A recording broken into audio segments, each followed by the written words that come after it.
So yun guys, what's up? Welcome back sa channel natin. Ayan, for today's video, ipapakita ko sa inyo isa sa mga magandang setup pagdating sa pag-aalaga ng mga crayfish o ng mga ARC, lalong-lalo na sa mga buried female natin. Ito, napakagandang pagpaga ng mga ganito. Napakagandang grow out. Panoorin nyo to guys.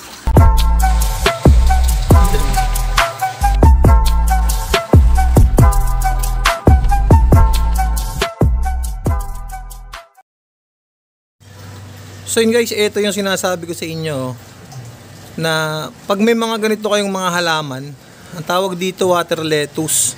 Ayan, so hindi nyo na kailangan gumamit ng mga hides dito, yung mga PVC hides, yung mga ginagawa natin na artificial, kasi ito yung natural na pwedeng pagtaguan ng mga crayfish natin. Ayan, yung mga kraylings, ayan, yung mga kraylings natin, napaka gandang bahay para sa kanila to. Kasi hindi talaga sila mabubuli dito, hindi sila makakain ng mga mother cray. So kahit hindi nyo napagpagin, okay lang. Basta nakatago sila dyan. Ayan, kagaya ng mga nasa video na to. Ayan, oh. Ginagawa nilang bahay itong mga halaman na to.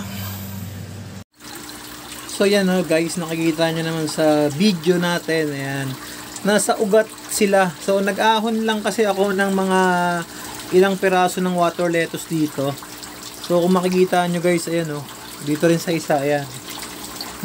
Nakita ko lang din kanina kasi nung inahon namin, nung kumpare ko, yung may-ari ng pond na to. So nakita namin na nakatira pala sila sa mga sa mga ugat ng water lettuce. So dito guys, ano lang to eh, bang buried lang to eh. Dito niya nilalagay yung mga buried female niya.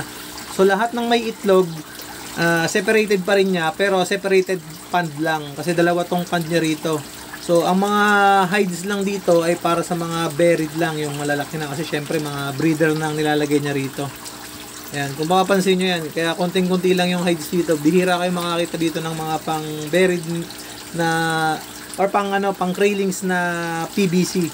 Kasi nga, yung mga ugat ng mga water lettuce na yan, yan yung pinagbabahayan o pinagtataguan ng mga craylings para makasurvive sila.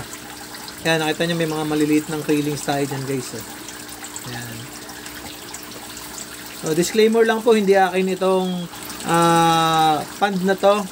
Ito ay isa sa mga kumpare natin na nag-aalaga rin ng crayfish. Ayan, natuto na rin silang mag-alaga. So nagpagawa na siya ng mga sarili nilang mga pond, aquarium. Ayan. Siyempre, gumagabay din naman tayo kahit paano sa mga kagaya nito, malapit lang naman to. So sa susunod na vlog na lang natin papakita yung may-ari nito. So shy type pa siya ngayon, kaya yung setup niya lang, sobrang nakakaliw guys, napakaganda. At kung may mga backyard naman kayong ganito, pwede nyo pag-alagaan ng mga crayfish yan. So especially sa mga yung ayaw ng mga submersible pump. Ito siya guys, kasi hindi siya gumagamit ng submersible pump dito. So oxygen filter lang ang ginagamit niya dito. Tapos yan, yung mga halaman, sobrang daming halaman. Yan, gustong-gusto ng mga crayfish yan guys, yung mga halaman na yan, nakakain nila yan. So, tapos nakakatulong yan para panatili yung kagandahan ng water quality ng tubig natin.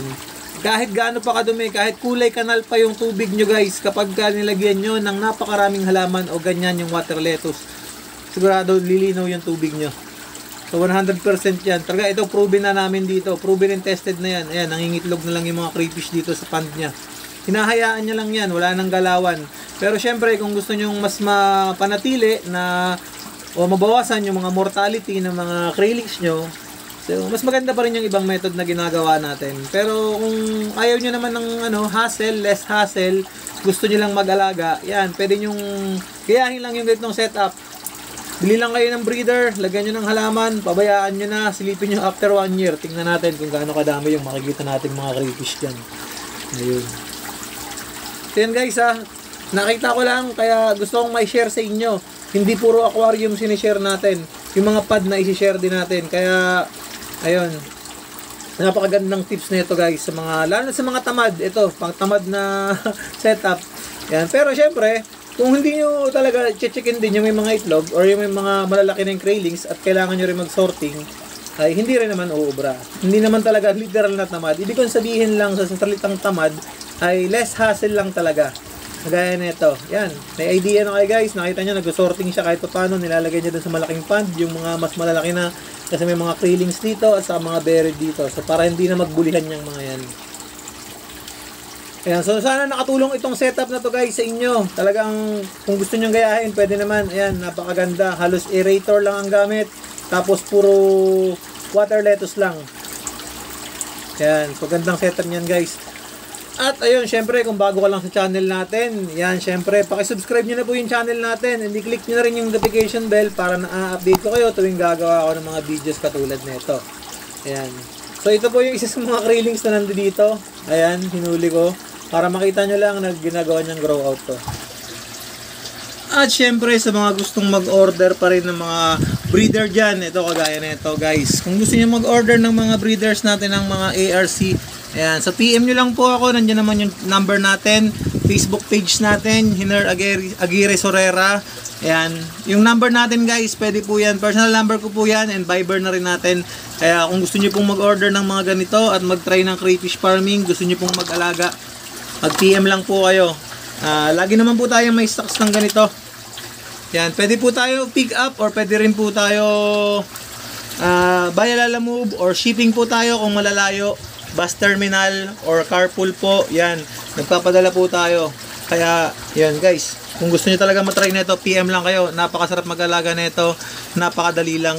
So yun guys, hanggang dito lang yung video natin. Maraming salamat sa pagtutok. And happy crayfish farming po.